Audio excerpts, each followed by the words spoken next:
Today's podcast is brought to you by Visa, who wants to know, where would you like to be? Whether you're a super fan getting ready for a game or a food truck owner feeding hungry fans, Visa wants to help you pursue your passion with a simple and unwavering vision to be the best way to pay and be paid for everyone, everywhere. They know that every Visa transaction is a promise, and they want to provide you with the most secure and easy payment experience possible. That's why they're continuing to make innovations, from tapping to pay to pushing money directly to your debit card so you can get to where you would like to be. Visa, everywhere you want to be. Hey y'all, Uncle Jimmy here. When you speak for yourself, you're forced to think for yourself. And when you think for yourself, the sports world looks different.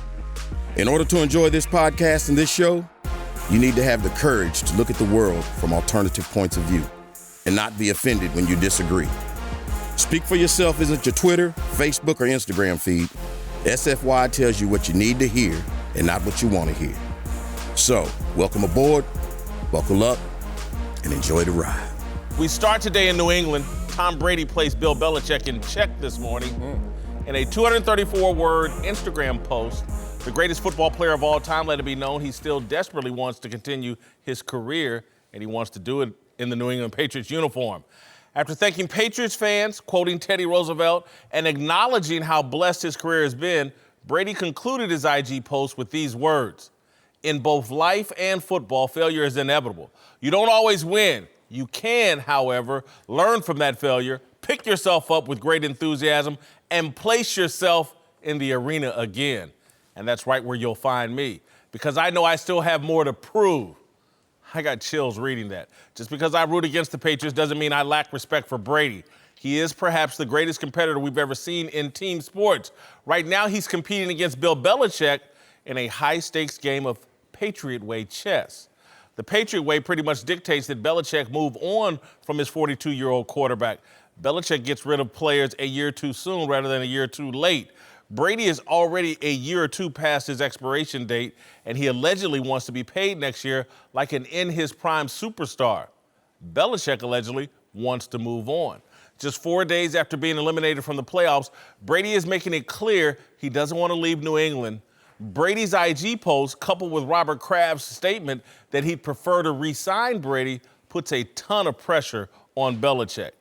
Belichick is the target of Brady's post. It's a sign that Brady isn't going to leave New England without a fight, without putting as much pressure as possible on his head coach.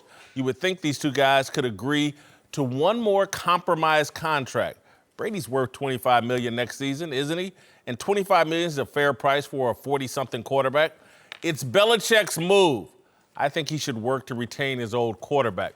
All right, joining the desk now are Fox Sports NFL analysts LeVar Arrington and James Harrison. Marcellus, I'll start with you. Think Brady's IG post is directed at Bill Belichick? No.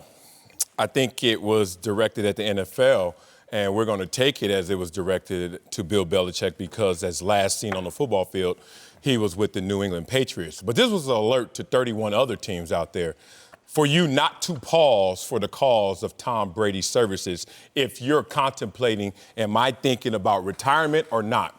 One, the indication came from the fact that he thanked the fan base. You don't thank the fan base unless you're thinking about departure, but departure to continue. Not thanking the fan base and then finishing that by saying, I still have more to prove. More to prove means I'm going to play, but thanking the fan base means probably not here. So this is not directed at Bill Belichick because Bill Belichick wouldn't have put Tom Brady in this position if he were thinking about bringing him back. Tom Brady, the GOAT, the great, you don't dangle him out there in terms of free agency and making him a lame duck this year as the quarterback of your team. So there's no sense and there's no rhyme or reason to bring him back. If you bring him back even at a low ball number, do you know how indicting that is? Because everyone in that locker room is going to say, Tom Brady didn't take a haircut because it was his choice. They gave him what he's worth, and he's not worth that much. So why would we start our season with a guy you don't even think highly of, organization? So that's a damning situation in the locker room. All this points to Tom Brady continue his services elsewhere, but not as a Patriot. I'll agree with some of it, but I'll disagree with most of it. I'm going to say no, and that's my agreeing. But he's appealing to the fans, all right? This is Tom Brady's strategic move to open season open season on Bill Belichick. All right, now, by the things he says and thanking the fans and talking about he wishes everything finished with a win. If he could have finished that post the way he really wanted to, he would have put, "So don't y'all allow Bill Belichick to move on from me." That's how he would have ended his IG post, right? So to me, this is him using a public forum. He's Tom Brady, all right? So you're going to now allow public opinion to sway what your ultimate destiny or what your ultimate landing place is going to be. He wants to stay in New England, and he is leveraging his most prized maybe asset in all of this, which is his fan base. I understand what you're saying, but I don't think it's directed at Bill. I agree with you. I don't think it's directed at Bill. I think it's directed at everybody that doubted what he has done, especially last year with him having some of his lowest, ratings and numbers, so to speak. And it's letting everyone know. And like you said, I think he wants to be in New England, but he's letting everybody know I'm not done and I have more to give. So if I'm not here, 31 other teams, I got more to give, and I want to go out here and prove that what was last year is not going to be what is the future of Tom Brady. I don't see an indictment. Marcellus made the point that he thinks if Brady settles for 25, 24 million, that's some kind of indictment on Tom Brady. I think it's just an acknowledgement of, I'm 42. What can the market really bear for a 42-year-old quarterback? Well, he's a free agent who fought viciously to make sure that he didn't get franchised. Now, the boring of this is they tried to keep Jimmy G and offered an extension, a low-ball extension. Jimmy G said, nah, I'd rather wait this out. Remember, Jimmy G, Tom Brady, and Kraft all represented by Don Yee in some form or fashion. So Jimmy G didn't want to wait that out. All of a sudden, he becomes on the trade bait. He goes. And then Tom Brady's sitting there saying, all that money should come to me. I want an extension. They said, no, Tom Brady, no extension. What we'll do, though, is bump you up in salary. Still at a low ball number. But Tom Brady took that. He said, okay, my concession for you is I'm not going to be tagged. So now he's a lame duck. Now, in this situation, to get to $23 million, he had to go through all those hoops. Tom Brady. So now guess what he's saying? You think you're going to bring me back when now I am a free agent after fighting for the opportunity to become a free agent at a low ball number after you show me that lack of respect in terms of value? Oh, this is for 31 other teams out there. And the one thing that I know why you're correct in terms of this is to the fan base to try and win the court of public opinion while he goes and offers himself to 31 other teams is because he's pandering. Unconditional support, he says, from a fan base. Ain't a damn fan out there ever had unconditional love for us. It's all conditional. It's conditional on what you do on that field and how you perform. So Brady's playing a masterful game of chess, but it's not in New England. He already played that game and lost. He realizes even a triple team on Bill Belichick is not enough. Nobody wants to move, especially after he's been somewhere 20 years. He wants to be in New England. But with that message, he's saying, I thank my fans. I want to be here. I want to show you I have more to prove. But if it's not here, it's going to be somewhere else, and I do have more out there. There's 31 other teams. I got more out here. He put that house up. He put that house up a month after he realized that. That's a $33 million house it's gonna now. Take time. It was 40-something million. Yeah. That's going to take him longer. Let me I'm just saying, all this adds up. Based off of your narrative, it sounds a little bit like you think Belichick owes Brady something. Not at all. Now we get back to the meritocracy of sports. Okay. That heartless game that we all played and loved. And the reason I loved it is because it was heartless. It didn't care about your background, your likeness, your image, where you're from, how much you got. Put your hand in the huddle, let's go get this together. And that's what is going to drive Bill Belichick to say, Tom Brady, you have to go. With you at quarterback, we're compromised. For whatever reason, Bill Belichick came to that summation. And I respect it. Because you don't owe any player anything. This is not the NBA where you get a hangnail and still get $100 million. This is the NFL where all you do is make the roster that year and get that money. Right. And that is the rules of the NFL in terms of what we do. He doesn't owe Tom Brady anything because Tom Brady got to go get it with his muscle. Bill Belichick owes Tom Brady a whole lot. Now, does that mean that whole lot that he owes him is going to have him decide to keep him in New England? No. But does he owe him that he can now go down in history as one of the greatest coaches to ever coach this game? Yes, you owe that to Tom Brady. Can you attach some other things that Bill Belichick owes, things that he probably experiences in his personal life, different things like that? Yes, he owes that. But I think the question is geared towards saying, but is that owing something that is going to make him make that a decision that he does not want? Is it going to leverage him into a decision that he does not want to necessarily make? And I think that that's where you're 100% right. He's not going to allow what he owes Tom Brady to dictate the decision that he makes. I agree with you. He owes him for a lot of the credibilities that he has, 6 Super Bowls. I mean, you got to owe somebody something. But for the nostalgia of saying, I'm going to bring you back, even though in his heart and soul he doesn't believe he has what it takes, like you said, no matter what that reasoning is, he doesn't believe Tom Brady has it anymore, and he wants to move on from him and go a different direction. He doesn't owe him that, because at the end of the day, when it comes down to it, they want to talk family and everything else. It's not family. The only thing is family between is the players, because we actually truly care about each other. When it comes to that upstairs and that business part, right now is the business of the game.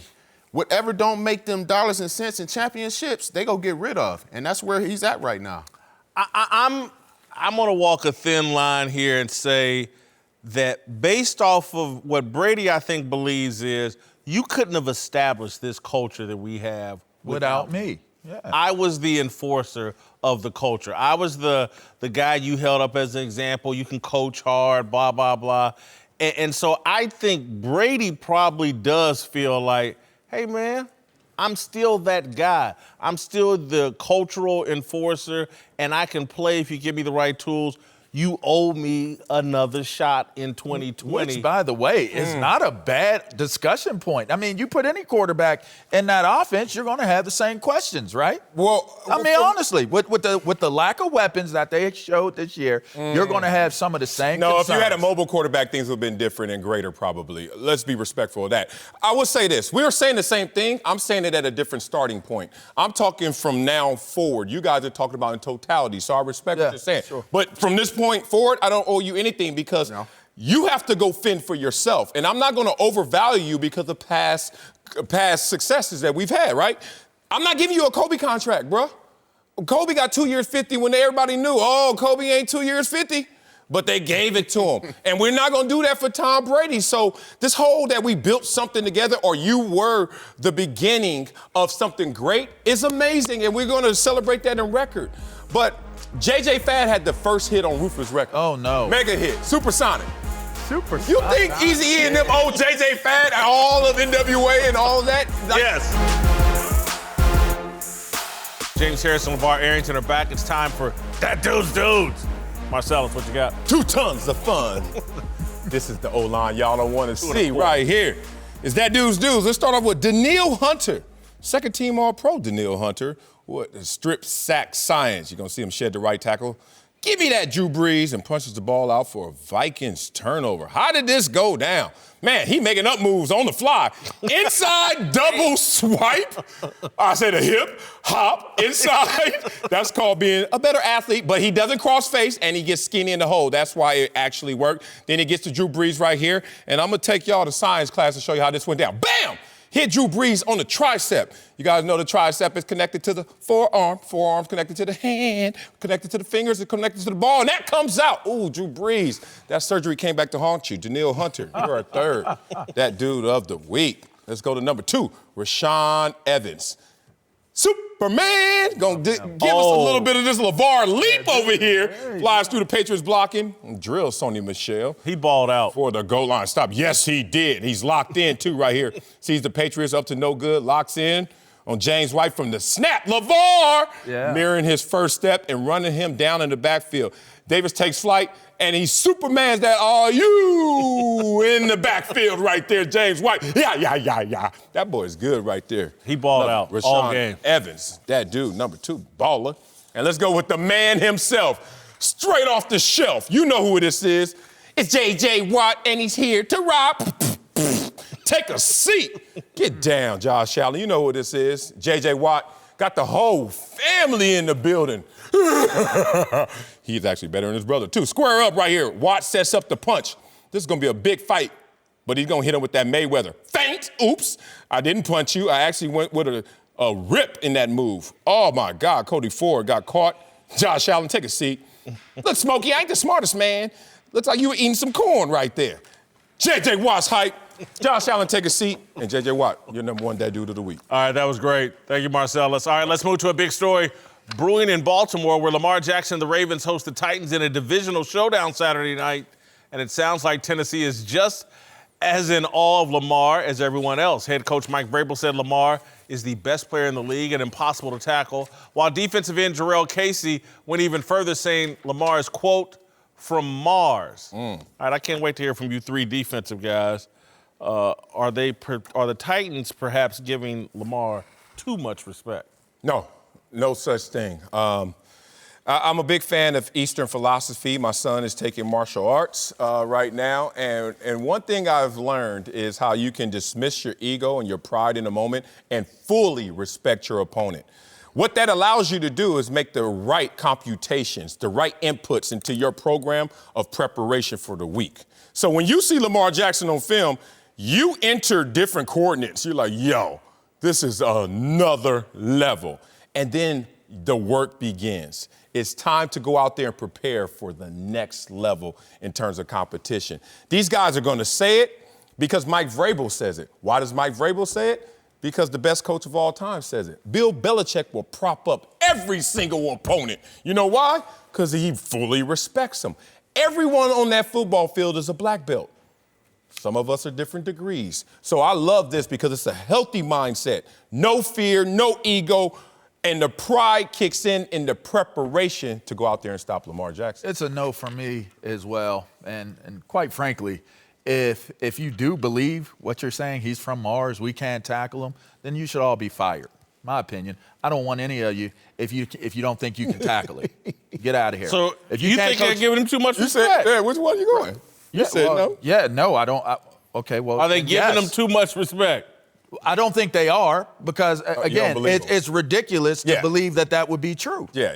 They're not really giving him too much respect. Tongue in They're cheek. gassing him up. It's tongue in cheek, right? Okay, So gotcha. sorry if I confused you. No, they are not giving him too much respect because if that were true, then none of them need to be on that team. You do not have a fighting chance in that game if you believe you cannot tackle Lamar Jackson, if you cannot be on the field and compete with him while he's competing on Mars and you're on Earth. That's ridiculous to think that. As a competitor, you got to go out there and get it. I would say you're saying they're giving him too much respect. They're not.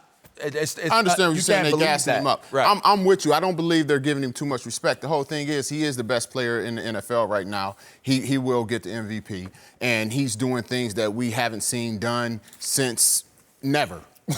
Okay? But the thing is, you don't go in there and give them bulletin board material and say, he's all right. He ain't all that. No. You know who he is? He's Superman with dark skin. He is the next coming of Jesus Christ himself. I'm going to gas him up and put him so high on the pedestal that he's going to be like, you know what? I might just walk in here and walk all over these boys. But behind those closed doors, we talking about smacking him in his mouth and doing everything. And then when that's done, we go say, well, we just brought him from Mars back to Earth. Okay? It makes your win that It's much nothing bigger. wrong with what they're doing there. I You mean? give him all the respect in the world. I don't want to give you no reason to come out there with fuel for the fire and gassing him up, making him upset about his abilities. That's what I was I trying to just say. think that there's a thin line between, because again, you definitely don't want to give him bulletin board material, but I wouldn't want anybody on my team with the notion like that somehow he's so spectacularly different than everybody else. Because again, because he's going to do a couple things out on that field. He's going to break some ankles and do some things, and then I just don't want it creeping in. Well, damn, there ain't nothing we can do with this dude. No. I'm not telling my players that as we prepare. I'm telling them, look here. I'm showing them highlights of what he does. And you know what? I'm going over my game plan. And this is why we're going to dominate and why we're going to win this game. But I'm not letting you go out here in the media and give him any less than what you're giving him now and more. I want you to give him so much that he's just like, wow, maybe I am just so great. I could come out here and do this on one leg and one arm. Yeah, it's a greater triumph if you prop him up as Goliath and then you bring him down. That's a greater win for you. But bad boys move in silence in preparation. So when we come back into this locker room, in this meeting room, we talking all madness about him. We coming at him. Every single player has a column of strengths and weaknesses. I don't care who you are, and they are highlighting those weaknesses. We have to get him to this spot. Maybe he doesn't like to roll right as much as he likes to roll left. Whatever those tendencies are that limit his abilities, we're highlighting that. Outwardly, praise this dude. Let him come in there. We're not even thinking he's going to rest on his laurels because he's a competitor. We just want him to think we're coming because we know how great he is, so we have to be great ourselves. What you got to understand is that they truly believed all that they were saying in their heart and soul. You know what we need to do? Hey, yeah, we go forfeit. Give them the game. We ain't even going to show up. They too good. Right, so don't take it literally. And you best believe Lamar has, his mom didn't showed him a box of quotes. Pull out this quote from this team in high school, this team in college. They've been saying that to him for years. Right. They've been saying that in the media about Lamar for years. That ain't nothing new to Lamar to have the other team sit there and prop him up like that because of how talented he is. He's not buying into it. Joined now by Fox NBA analyst Jim Jackson and Yahoo Sports senior NBA insider Chris Haynes. All right, let's move to the Lakers, who have rolled to the Western Conference's best record so far this year. But there could be some drama brewing. Last week, Kyle Kuzma had some explaining to do after appearing to echo his trainer's criticism of LeBron on social media. And this week, he is the subject of trade speculation, with The Athletic reporting that the Lakers are listening to offers for Kuzma, but LeBron isn't pushing for the move.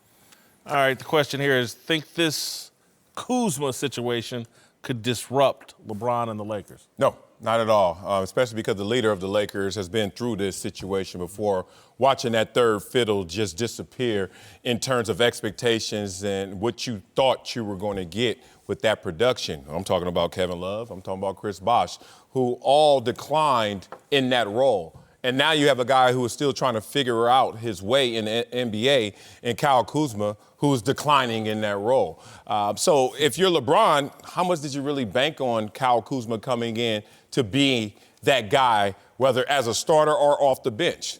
I didn't think that their expectations were hinged to him. This was a dynamic duo, AD and LeBron, not based on Kuzma. Kuzma is a luxury, but not a necessity, so I don't think this disrupts their plans. This level of controversy is the equivalent of a burp when it comes to LeBron James. A burp, get it out your system, move on. I've been around LeBron with some real controversy. You know, y'all remember the fit in, fit out tweet he had for Kevin Love that started something? Yeah. The drama that him and Kyrie had initially in Cleveland. I've been around some things, this is nothing. But I will say this, as it pertains to the roster makeup, Kyle Kuzma is really the only one that the organization can really seriously consider moving and having, attaining assets for. Kyle Kuzma, I will say this. I remember going into the season, somebody posted the big two. His fans posted on Twitter, the big two when AD came on board. Kuzma said, why it can't be the big three? So I do think this may be taking a hit to his pride, because he really feels like he's the third wheel, like he should be out there. He hasn't started, came from the injury. But aside from that, this is a blimp on the radar. I really would be surprised if Kuzma is moved, but definitely the Lakers are listening to offers. Well, one of the challenges with that is trade value because of Kuzma's contract, because you want to be able to get some valuable assets. Right now, he's still on his rookie deal. So you don't have the money to support to go out to kind of get a valuable player that you need to be that third wheel for the Lakers. So that's the challenge within itself. They got first-round picks, but you can't trade them to 2023 because of the Anthony Davis trade. Bingo. So you kind of locked in with salary cap restriction, trade restrictions, and your most valuable asset being a rookie. Now, on his rookie deal. I will say this about Kyle Kuzma, though. It's harder when you're a young guy to kind of accept that role, especially being in L.A. I liken Sean Marion. Okay, he was the third guy with Steve Nash and Amari Stoudemire, but he was perennial double-double guy, got paid the max deal, was a perennial all-star. That role fit him well. Sometimes when you're young, you want to establish yourself early. And here in LA right now, if Kuzma is patient, listen, LeBron's not going to be there forever. You got a few more years to really garner who you are, to carve out your niche, to figure out this NBA life. And then when LeBron moves on, you got equity already built into this franchise, and now it's you and AD. Okay, so you can't get too far ahead of yourself if you're Kyle Kuzma. I know patience is a virtue as a young player, but bide your time, learn how to win, and then take control of it when you have an opportunity. Yeah, I asked the question, and I'm going to have to say I don't think it can be a disruption either, just because, let's say, because last year they went through the young players felt, LeBron wants to trade us all, and that created some disruption. But this team is championship focused in a real way.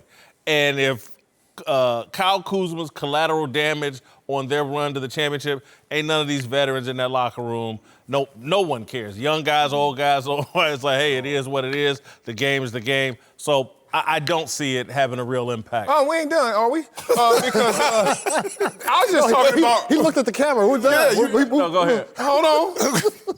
Kyle Kuzma ain't gonna last here. But I'll tell you what. How long? How long do you think? Look, he's the only valuable trade chip that they have. One. Yeah. What's working in his favor is Rob Pelinka. One of the few early successes he had was actually drafting Kyle Kuzma. So he's hitching his ride to that wagon. Okay. Problem is, Kyle Kuzma is not playing well. Last 4 games, have y'all seen? His number. 8 points a game, 27 from the field, 26 from the pressure bust pipes. That's my point. So this is not about youth, because Kevin Love, Chris Bosh all had their struggles in that same role. He's going to be worse in that role, which right now he's living up to that evidence. This is a bad situation, especially Laker fans are saying, dude, you got hurt not even playing for us. This is a Team USA injury that you showed up at camp hurt, missed chemistry time, therefore you couldn't start, came off the bench. We thought you were going to be young James Harden in OKC. You turned out you ain't doing none of that. So now the narrative is shifted where why this won't interrupt their plans. They are thinking we're going to do this with something in addition to Kyle Kuzma as we lose him in subtraction. How do y'all feel about, the hair stuff he's doing and coming up? He's lost. I think he's trying to figure himself out in that. He's lost. Yeah. He's lost. I don't even want to go into it because they get too personal. All right, let's move to the Clippers, who haven't lived up to expectations since Kawhi Leonard and Paul George arrived. Chill. The team held a meeting to talk things out on Sunday, a day after getting blown out by the Grizzlies. It was an embarrassing loss that left Montrezl Harrell with some choice words for his squad saying, we're not a great team, and that the locker room vibe might be another problem. Listen, is it fair to question Kawhi's leadership? Not at all. Oh, it's Of course not. Oh, okay. Kawhi. Fair to question. I heard you again. Say it again. Fair to question. I'm going to change my answer, so you ain't going to change your question? Kawhi. I'm talking to 4 men up here who, at one time in their life, were single, right? I'm still in. Okay, forever. Hey, you're talking to 3 men. Yeah, exactly. So I'm looking at the moments where I was single, and I'm sitting there, and I was mesmerized. I was infatuated. I looked into her eyes, and I was like, I don't care what comes out of her mouth. It's all good. We gonna kick it, me and you, right? And she, through that mesmerization, she also told me she doesn't like to come home that much, or she likes to party a lot and hang with her girls and have freedoms. But I wasn't listening because, you know what? I know what I want. I see those rings, 2 rings, Kawhi. I see it, baby. You got the championship smell and you got the championship touch.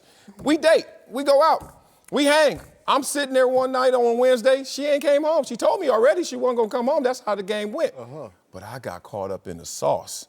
And that's what Kawhi Leonard's looking at these dudes right now, Montrez and them, like, dude, I told y'all, I don't do back-to-backs. So on that Wednesday night, when y'all starting to lose on that back-to-back, when y'all all of a sudden starting to realize, damn, are we going to get booed at home? You were with someone who told you exactly how they get it done. Doesn't mean you like it. You shouldn't have signed up for it. You wanted this. This is what you're getting. They didn't sign up for it. Yes, they did. Not Montrezl Harrell. You don't think so? No. His eyes are on the prize. Guess what the prize is? June. You need to stop tripping right now because I already told you how this game gonna go. No, see, difference being, and I go back to Jason's point, you chose to be with her when she told you that. Those players in that locker room didn't have a choice on what's going on with Kawhi. They didn't want Kawhi? No, I don't know. But they probably didn't have the choice to say, okay, we want Kawhi. Y'all really gonna get up Hold here up, and say, hold up. But listen, this is what I'm saying. Whether you want them or not, here's the thing about continuity in NBA and in these team sports. It sounds good at the beginning. Oh, you take off. Boom. But then once you get in that locker room environment and things are not going, continuity is so key to winning. You know that. Mm-hmm. So the up and down fluctuation, you'll never get a consistency with this group. Okay, yeah. And in the summertime, it sounds great. Oh, we got Kawhi. He gonna sit out his game. We gonna be good. All that sounds well until you get into battle, until you get into the games. And right now, we're witnessing the struggles, not just from an offensive end. More importantly, we touted this team as probably being one of the best defensive teams in the league, and they're middle of the pack right now. You know why? They don't have the consistency. So the leadership perspective. One guy's not all in. Right. The main guy. Right. So here's the thing. I'm not going to question his leadership from this. Because Kawhi has never been a leader from that perspective. Yes, boom. Okay, he's never, so I'm not going to question that. Even in San Antonio, he wasn't a leader. In Toronto, he wasn't the leader. Was he the best player on the championship team? But that doesn't That's mean my leader. But that wasn't the leader. That's Kyle my leader. Lowry was That's more who- the leader That's my in leader. Toronto. Oh, you mean the talker? He was the leader. Okay. He was the leader. I'm not talking about leading scorer. Mike was the leader because he gave it all 82 games a year. Woo, we doing this. Well, I'm just telling you. What you have is a different contrast in styles and personality. Look, Montrezl Harrell, Patrick Beverley, those guys don't know anything but to play, be there every day, fight and struggle it through. Kawhi Leonard, what you have with him is a blueprint. There's a blueprint that was established in Toronto. It worked. That's what the organization is going to stick with. But that doesn't mean, I'm not going to, jump off a cliff here. They're struggling. They're going through some things. That doesn't mean this struggle is going to implode and make everything worse. But what it's saying is, throughout the course of the season, when losses occur, some players may look at Kawhi and be like, hey, man, he ain't playing, he ain't doing this, he ain't saying it, and they'll have it. I think that's what we're just going through. I'm going to tell you what they're also saying, too, and just keeping it real, because these guys keep it real. Hey, man, it's great that it worked in Toronto. Thank God the entire Golden State roster got injured. If it hadn't, people wouldn't be so assured that it worked. Kawhi Leonard is an awesome basketball player. I'm not sure if he's an awesome leader. I'm not sure if he's a tone setter for a team, particularly during the regular season. Will he be there in the postseason? Yes. But these guys are Montrez, Patrick Beverley. These guys are hyper competitive and really thought they were coming into a year like, oh, man, we're going to be a borderline all-time great team, and that's not happening. We don't have a lot of time. Kawhi, Get it out. Kawhi has 2 rings, not just Toronto. It worked in Toronto and it worked in San Antonio. Stop that. That whole team brought in. Yo, hold up. Don't even compare the two. Don't compare the two scenarios. I'm just going to state that. Don't compare San Antonio with Toronto. I'm not. That's not even. Kawhi ascended to that first. He was still in second position when he was in San Antonio. Kawhi has He not was still in played a second position. back-to-back since 2017. Yes. Check the record. Here we go. Who started it? San Antonio, right? So my point is, hold on. Everyone y'all named doesn't have a championship perspective, outlook, or outcome. Doc Rivers does. Hold on. I'm not talking about Doc. I'm talking about these players. Now y'all bringing Doc Rivers up. We haven't said one thing about Doc until that moment. We're talking about these players. Patrick Beverley, I love you. Montrez, I love you. Y'all trying to run a sprint in a marathon. This dude is running a marathon. They're trying to compete. That's what athletes do. They trying to win LA, which I love, and they trying to win every game, which doesn't matter. We don't have enough We time. have won a lot of games and no championship. Let Kawhi lead us to Next. Stay right where you are. Y'all tripping. Whitlock and Wiley, LeVar Arrington is back with us. We're joined now by former NFL player Stanford Routt. Time for Darnell's question of the day. All right, take it away, homeboy. Yes, sir. Let's move to Lamar Jackson, who turned 23 yesterday and had a lot to celebrate. Not only is he likely the MVP and getting ready for some playoff action, he actually got a birthday message from Drake, which he sounded pretty excited about. Check this out. What'd you think of Drake shout out? Yeah, it was pretty cool. I've been talking to Drake for the longest, so you guys don't know that, but I've been talking to him for the longest, so it was pretty cool. I've seen it. Everybody been telling me, so it's dope. It's Drake. Whitlock, I know you don't like celebrity worship, so I gotta ask. Are you worried about Lamar's friendship with Drake? Yes. Come on, I Whit. really am. He's going to get sucked into that celebrity world and out of the football world, and it concerns me. Yeah, I don't like it. You know why I like it? One, I don't have a problem with anybody saying, I like somebody, they actually are a celebrity, they're famous. That means just basically everyone else knows who they are. They're still a person at the core. What person matters more than just they're a celebrity? I'll say that. Lamar just said he's known Drake for a while, before his MVP days. He climbed a mountain of success with Drake in tow. So guess what? If he could do that, then that relationship is fine because he has a grounded perspective. So as long as Lamar got here with Drake, how could this even be? He won the Heisman Trophy first. Yeah.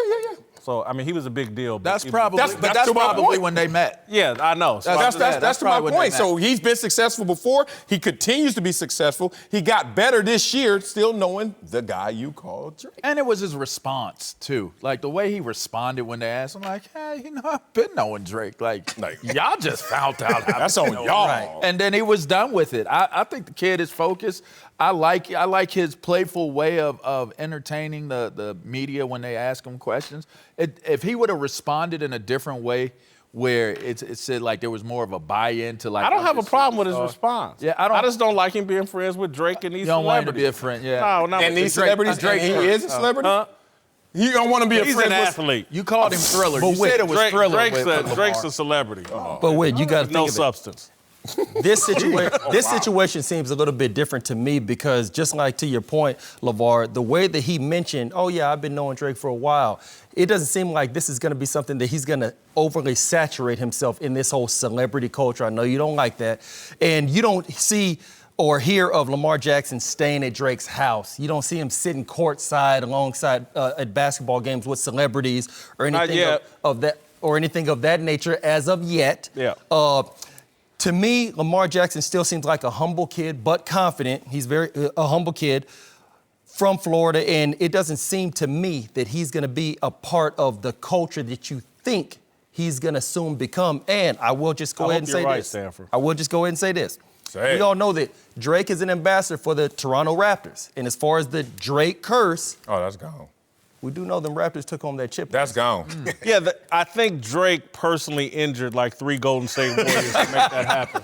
When you stuff it, you know what? I want to clarify. I want to push back on you, and I think LeVar as well. Because y'all keep talking about his response. I don't give a damn what his response would have been. Nothing is innately wrong with knowing a celebrity. Yeah, knowing I Drake. agree. So stop talking about, if he would have answered this way, maybe that would have told me something. Told you what? If I do sit courtside, did you see me the other 20, 21 hours of the day when I was out there balling and preparing for this moment? You don't get to sit courtside just because, hey, you're a nice guy. You've been putting in work. Yes, and people very want to true. see you for the work you put in. Do not start that narrative with this guy who's been so grounded. All of a sudden, we're going to get tempted and flirted because he knows someone else that now he ain't grounded. Okay, but Marcellus, you know just like I do, there are certain guys that like to cozy up to certain rap stars, celebrities, people like that, kind of like what Whit is alluding to, of actually submerging themselves within that rap culture, within that culture of the celebrities, the entertainment. Exactly. AB. So that's really what he's And you basically saying in so think many AB words. became AB because of a rapper? No. Did y'all read it? It might Do have y'all been know his rapper. Talk to him, background? Marcellus. Talk to him, man. Do you know his background? I'm aware of I got a that. whole I'm aware of it. I got a whole lot of You money. think that came out of a soundtrack? No, it did not. It's by his bio. I got it. But look, these young people, and look, I used to be young and used to be deeply submerged in rap culture. And I'm just sorry, those values, a lot of them are inconsistent with sports culture. And again, that's all I'm concerned with. I love where this dude's at mentally. Nobody cares, work harder. Love his approach. I think that's part of his success and why he's shocking the world. He's actually embraced sports culture. I get concerned when guys get too cozied up to this rap hip-hop culture. It's inconsistent with sports. Will you stop that? Look, we all been nose deep in rap culture somehow, some way. I know I was. NWA had me. Oh, and I was young, impressionable. But guess what the key word of that is? What? Vicariously. I lived through their experience vicariously. I didn't want to ever kill somebody, but I listened to it. Hey, look at Marcellus, that's great. Because I was the same way. But we also, at least I do, I know some guys that went way too far with the rap And are thing. those guys named Lamar Jackson or I don't know. So basically, you just don't want him to overindulge. Yes. Exactly, and that's all I'm simply saying. I don't think he's going to overindulge in and hang out with rappers. Jason Whitlock, Marcellus Wiley, joined again by James Harrison and LeVar Arrington. Time now for the most fearless discussion of the day. All right, let's move to the NFL coaching carousel, where the hiring cycle is complete, except for the Cleveland Browns, and the cycle may conclude without one black coach being added to the league's head coaching ranks. This has inevitably sparked a multitude of conversations, bloviating, and social media virtue signaling among the members of the mainstream sports media. So far, the conversation has remained in the shallowest end of the pool. The usual suspects are quoting anonymous black NFL assistants, blaming the lack of hires on, wait for it, racism. The NFL Network's Jim Trotter said he received a text from a black assistant saying, quote, NFL has finally shown it's not the place for black men to advance. It's ridiculous. It's disgusting. We can sell tickets and make plays, but we can't lead. ESPN's Josina Anderson quoted a different anonymous coach saying, we're damned if you do and damned if you don't take these interviews. Just feels like a pacification process instead of a legit process. Are we even in the pipeline? Yeah, the industry that has created more American black millionaires than any other is controlled by bigotry when it comes to hiring its coaches. That's a very simple, irrational explanation for a complex issue. The pervasiveness of that explanation is actually a clue as to why black coaches struggle to reach the pinnacle of football coaching. Jobs the magnitude of NFL head coach are generally given to men who share the values of the owner. I'm not talking about political values, I'm talking about football values. David Tepper, the owner of the Carolina Panthers, told us all you need to know about the thinking of a typical billionaire NFL owner when it comes to hiring a head coach. Tepper said the following about his new coach, Matt Rule. He dresses like Bleep and sweats all over himself. He dresses like me, so I have to love the guy. I was a short order cook. He was a short order cook. Nobody gave him anything. Nobody gave me anything. He had to work for everything he got. You can be simple-minded and take his words literally, or you can maturely assess what he's saying. Tepper believes he and Rule have shared values. When you select someone to be in charge of your billion-dollar business, you want them to share your values. It's natural. It's normal. It's no different from a parent wanting their child to marry someone who shares the same values as their family. No NFL owner is looking for a head coach who views himself as a victim. Football isn't about victims. It's about conquerors. These anonymous coaches firing off texts and quotes and claiming their victim status, they don't have the right mindset to be an NFL head coach. The sports media people whining and complaining on behalf of black coaches are actually doing black coaches a disservice. They're painting these men as victims with a sense of entitlement and no understanding of the greater culture of football. The values being ascribed to black men by the mainstream media portray us as unfit for leadership because we're framed as too emotional to deal with the inevitable obstacles that come with great responsibility. Don't blame me. Blame the reporters going on TV and social media relaying anonymous, irrational, and emotional responses to the hiring cycle. If you think an NFL owner heard those reports and thought, yeah, I need to hire a black coach, you know nothing about how the real world works. No owner wants to hire someone that simple. The guys who are paying Russell Wilson $35 million and are going to pay Patrick Mahomes $40 aren't worried about your lame claims of racism. They just want to win, and they think the key to winning is hiring guys who share their values.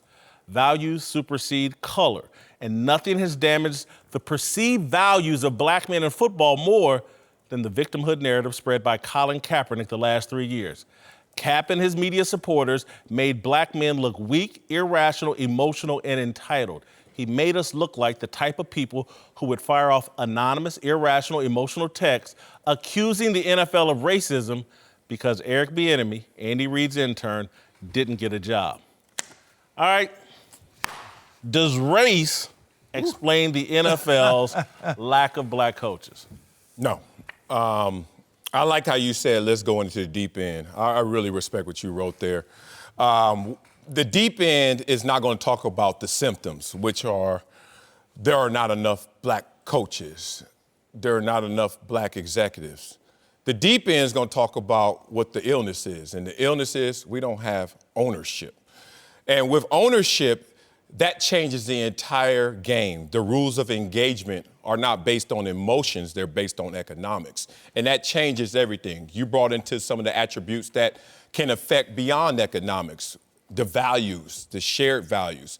We all talk about up here a lot about nepotism and staying in your likeness and your image and those who reflect what you feel and possess.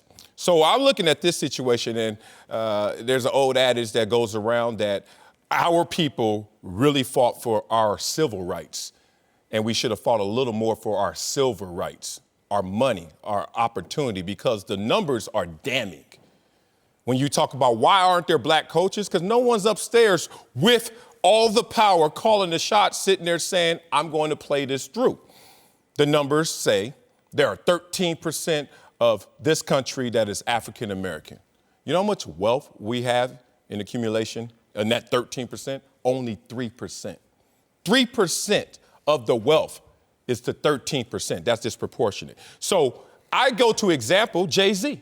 Everyone was talking about Jay-Z, talking bad, talking whatever you want. But play Jay-Z all the way through. Everyone hypothetically played Jay-Z as an owner saying, this is going to look better for our people. I wonder why. Because he's in that position of power to call those shots. So the shallow conversation, the symptoms is not enough, not enough, not enough. And then to maybe even stretch and deem this as racist. But the reality is, you come in my house that I own, we ain't equal. I got a different set of rules of engagement for me, and it's dictated based off of what my biases and beliefs are. I think the same thing is happening in the game of football. The bias is based on, like you said, the ownership. The ownership is not black people. It's more Caucasian owners than anything. But that is, like he said here, he dresses like me. He was a short order cook like me. We have the same shared values. When you go and you look at all that, you grow up around people of the same socioeconomic status. When that happens, usually they're people of the same color. So when you're going to wanting to hire this person that's going to run your billion-dollar corporation, you're going to want to feel comfortable with him. And whether you consciously or subconsciously know it, you're going to hire someone that that's just like you, and that's going to happen to be someone of the same color. So yes, that has something to do with it. Now, them implementing the Rooney Rule has just become a checklist. But as far as it being, like he said, the upper management, the owners being not of color, they're going to hire people who represent them. And 9 times out of 10, it's going to be someone that looks like you because that's your socioeconomic status that you grew up around. Before you go, LeVar, I think you made some great points, James. The only thing I want you to consider, though, is there are universal football values that I don't think a lot of times as players we fully connect into and understand. And so a lot of what a football owner is looking for is someone who manifests football values. Okay. And it doesn't matter if it's Tony Dungy or if it's Bill Belichick. And nothing here that he said implemented a football value for him. You have to read between the lines and what he's saying. He's making an off-the-cuff comment, a halfway joking comment, but what he's really saying is, I feel like this guy's values are similar to mine. And I think most people that turn over their most prized possession, you have kids. One day, they're going to probably get married to somebody. Trust me, you're going to be sitting there, man, I hope this guy or girl shares the values of my family. This is my most prized possession. When you got $1 billion corporation, and you want it to that has nothing to do, whether it's consciously or subconsciously, to do with how you or who you grew up around and who you saw your values in. Well, I'm going to just tell you, for us as football players, we grew up in a football environment. My values come from football and the church. And I grew up around mostly black people, family, blah, blah, blah, blah. But again, my values come from football and the church. And again, I try to manifest those values all the time. Okay, now you're saying it's just the football value. So you go to his football value. What has he done at the pro level that Well, I don't want to nitpick Matt Rule. We're having a bigger discussion. I'm sorry. Go ahead, LeVar. And I'm glad you brought up Tony Dungy in this situation because, again, it is about shared values. It's in my translation of it. And yes, race does play a part in the lack of black coaches. It does not explain it all. All right, there is a deeper rabbit hole connected to that, and a lot of it, I believe, is overblown by the media and the approach as to making it such a negative narrative and building on what a perceived problem is versus looking at what the solutions are, which brings me to Tony Dungy. Tony Dungy would be considered to be the greatest GOAT of all time as it applies to this topic because he not only got himself into a position and a role of power being a coach in the National Football League, but he did it 5 times over. All right, he had Caldwell, Frazier. You mean he put 5 other coaches from his coaching tree? He put 5 other candidates that are black in color in position to be head coaches, which 3 are still head coaches. Mike Tomlin, one of the more successful coaches, is from that coaching tree. I think when you look at what Tony Dungy brought to the table, he understood the shared value statement. He understood the language, the translation of what do I need to be in order to get to where I want to be. What is the language? What is the shared value that matters and resonates most beyond just the way I dress or I was a short line cook? And I think that's what has to be focused in on this scenario in particular is the value of what that shared value represents in the relationship with ownership and that opportunity to try to take a next step up. The bigger conversation we're having is obviously race and class, and we know that they're connected and you can't separate the two. Another conversation we're having is about freedom or equality. Race and class, connected. Freedom or equality, not connected. Let me break it down. When you have financial power to the tune of billions of dollars, you have complete freedom in this world to do what you want. And then there are people that obviously you are connected with that want proper equal treatment. And that's where we have a problem. Because when you own something, no one else that is not part of that ownership is going to be treated equally. Case in point, layman's terms, all of us own a home. Not everyone walks in your house and has equal treatment to you because it's your damn house. So the NFL, a private entity in a capitalist country, is sitting there saying, this is our house. Now, how did they get there? They had a hell of a head start. We all know. We can go into that, but let's start right here. If you're a minority coach, you could continue to fight the fight of saying, I want more of us represented on the sidelines, which is a great fight. But that's medicine for a symptom. The surgery needs to occur up top in ownership that is going to fix the illness. Or all we're going to do is keep looking 20 years down the line and saying 3 coaches from the Rooney Rule beginning, 3 coaches 20 years later, and that will continue. I'll just say this, though. The coaching thing needs to be looked at like the Dow Jones. And it can't be looked at after 1 cycle or 2 cycles. It has to be looked at in totality. And since the Rooney Rule was implemented, opportunities for black coaches have significantly improved for black coaches. True. It's the Dow Jones. We're in a down cycle right now. And the point that I'm trying to get at today with this discussion is I want us to question and ask ourselves, are our values being reshaped right now as black men through social media and some of these other things and who they're putting out there as this is the representation of you? Are our values being reshaped in a way that we're putting ourselves outside the lane of being in these top sports leadership positions? And again, let me finish with Tony Dungy's the great example. He embodied the values of football and the church. And if you understand football, those 2 things are connected. And then he gets 5 guys put on who all are a manifestation of his values. And of those 5 guys, Jim Caldwell got 2 jobs, Herm Edwards got 2 jobs, there was another one, Lovie Smith got 2 jobs. And so if you represent the values of football properly, you're gonna get some shots and some opportunities. Are we being moved away from that with this? The begging, the weakness, I don't think anyone is begging or crying for a position. They're asking to look at it fairly. You have the black coaches that you named, okay? Yep. Most of those guys had 10, 12, 13 years of experience before they ever got their first head job. These coaches that are coming straight from college into the pros, it's been, 27, 28 coaches that went straight from college into the pros. It's only one that was black. That was Dennis Green. Can I address that?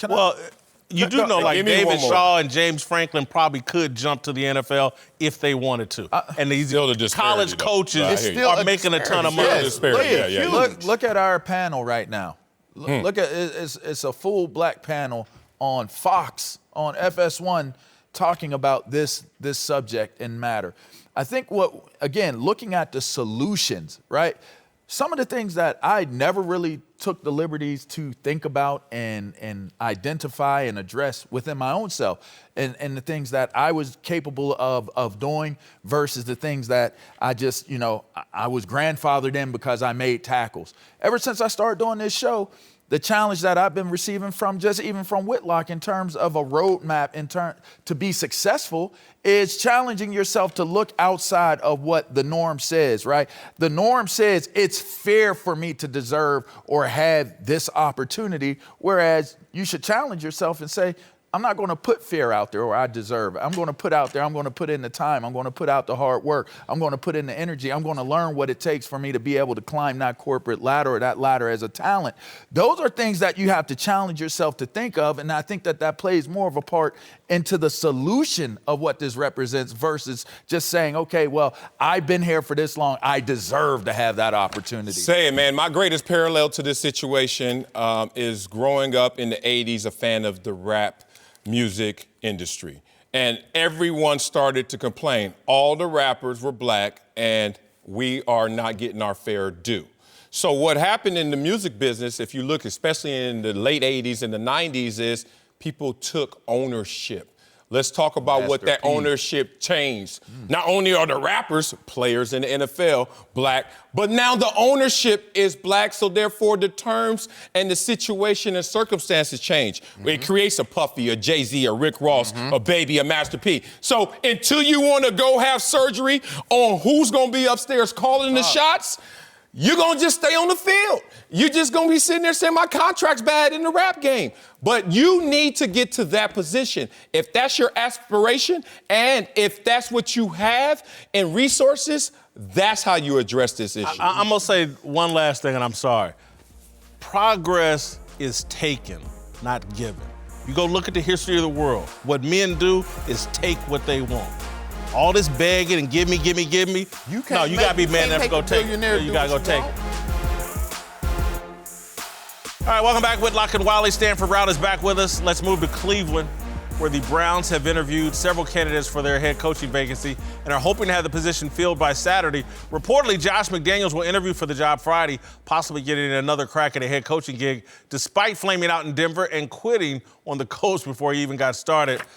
Would Josh McDaniels be a good fit in Cleveland? No, wouldn't solve the culture issue that they have out there. This is a coach on the field, 11-17, including 4-12. This is not the fix on the field. This is not the fix in terms of leadership. His message, as I quote, fell on deaf ears, alienated the locker room, and no one wanted to fight for him. I don't think he's the fix coming in. Not a fan. Ooh, man. It's going to be tough to follow that. I would say if he can learn from the mistakes that he had in Denver, this might have the opportunity to be able to work. If he does not walk into the building and try to trade for a new quarterback, much to the ire of the one that he already has in place at the time, I think he might actually have a chance at being successful in Cleveland, because if he's able to relate to Odell Beckham, to Jarvis Landry, to Myles Garrett, to David Njoku, these younger players, because he's used to Tom Brady. He's used to that old regime, Bill Belichick. He can't go in there like that. He's got to be able to relate to this new young culture. And notice I say, if he's able to do that, then I think he'll be able to have some success in Cleveland, and definitely more success than Freddie Kitchens was able to have. My problem with Josh McDaniels isn't the Denver situation, because, look, Belichick failed first time around, too. Right. My problem is quitting on the Colts. These jobs are very special. There's only and this dude quit on one and went back to New England. I don't get that. I don't understand it. It makes me question his confidence. Does he really believe he can get it done? You turn down a head coaching job to go back and to be Bill's lackey? That's a red flag for me. Not just confidence. I'm going to do my job up here and question your character. Like, you took them where and then dropped them off where? All the way to go back for your own self-gain? And that's part of the narrative that was in Denver. So did he learn from his situation in Denver? The Colts would say no, because that locker room, I remember guys telling me, and I was like, Josh McDaniels, is this bad? And they were like, yo, you have no idea. And that was the narrative. Obviously, distance has gone between that moment and now, but I don't know. For Cleveland, no. Other situations, safer, more stable organizations, stable situations, not necessarily that same level of mindset with their star players, yes, but not in Cleveland. Uncle Jimmy's here to help us talk about our approval ratings for Tom Brady. Dr. Jimmy, who's your... No, it's Dr. Steelgood. Get it right, baby. Oh, man. That's the blue M&Ms, baby. The Y. Who's your big dummy of the day? Hey, man, the big dummy of the day is the person that stood up here and lied to the people talking about, when I was submerged in the rap culture, man, last thing I ever known you'd be submerged in was a bucket of chicken. Get the hell out of here, man. Damn. When the last time they even sold a bucket? They still sell buckets of chicken? Ask my nephew. Where? They do. Where All they sell Let's talk some Tom Brady. Right there on Pico. Who made it very clear on the Instagram today that he wants to be back with the Patriots next year. Brady will be 43 by the time next season starts, and he said repeatedly that he wants to play until he's 45. Marcellus, you think he makes it? He gonna lie and say he gonna make it. He gonna sign a 3-year contract with the LA Chargers. Boom, can't wait for that. No, I don't think so. I think this next ride is gonna be a 2-year stint max. And I'm just saying that with all guesswork. I have no evidence of this, but I don't think he's gonna make it to 45 unless he just get into an egotistical prove-it mission where he just has to hit that number. I don't think. 2 more years, I say max. All right, Uncle, I don't think he makes it either. I go back and forth. He wants to play, so I got to respect that. Me too. I kind of want him to retire, but he wants to play. I got to respect it. Uncle Jimmy, you have a take on Tom Brady and Bill Belichick perhaps splitting up. Nephew, I done heard of being dumb. But, man, I heard of being some dumb. Damn, you just plumb dumb. I'm dumb. You said something dumb yesterday, and then you turn around and say something dumb today. That's just dumb, man. Just dumb. You know, and I'm talking about your Whitlock, of course. Yeah. Oh. What's your problem? How in the hell is Tom Brady gonna put Bill Belichick in check? Now look, in the words of the Reverend Emmanuel Lewis, what you talking about, Whitlock? That's Gary Coleman. Webster didn't say that. Yeah. Now, anyway, look, man, I'm just trying to ask you. What? Look, you gonna sit up and make me go through this whole Whitlock line for line. I'm not gonna do it. Look at, what'd you say? You said, I got the chills when I saw Tom Brady say, in life and football, failure's inevitable. Yeah. Hell, that's obvious, ain't it? Hell, that's like saying if you go to a strip club, tuition payments is inevitable. But now you want to say Tom Brady is the greatest player you ever seen. Yeah, he is. I thought you just liked him because y'all had the same motto in life. If you ain't cheating, you eating. Tom Brady don't eat like me. But now you claim to be a journalist. Yes. Right? Yes. But hell, you missing all the facts. Robert Kraft did not say he wanted Tom Brady to re-sign. He said he wanted Tom Brady to resign. It's just a typo. That's cold. You know what I'm talking about, nephew. Just like your driver's license. What's your driver's license say? 6'3", 230. Hell, you 6'3" laying down. Look, man, this is what I'm trying to tell y'all. This is why I need to be up there on the panel. Look, I need to be up on the panel. I've been married 5 times.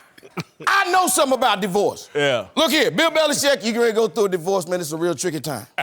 Look here, man. When Tom Brady sat up there asking you all them dumbass questions, how I look, how my arm look, you think I still look appealing to other teams?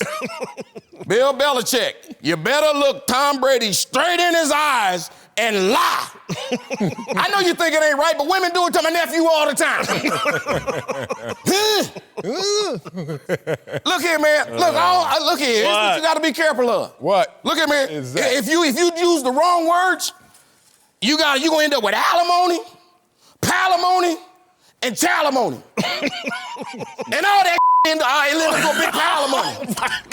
See, man, that's what happened. It's cheaper to keep her. Talk about that chick, man. You just got comfortable. Oh, chicken. my God. You are stupid. How tall is he when he laying down again? Look, I got Tom Brady still at GOAT status. 6'3". I move him up in job performance. I think his little Instagram post a little inauthentic, so I dropped him. But 87 overall, still GOAT status for Tom Brady. I got him an all-star. Yeah, that Instagram post, game day, that showed me that he was leaking. Like, he was leaking. Weak mindset. Come on, Brady, you the GOAT. You don't need to do all that lying stuff. Job performance went down. Obviously, Brady is not the same. Jim, come back. You still fired. Respect for him, buddy. No, you just literally went there. You still fired. No wonder we ain't got enough black head coaches. Yeah. All right, the internet agrees with me. They have 68 GOAT status. Don't just hear him. Damn. Rooney Rule.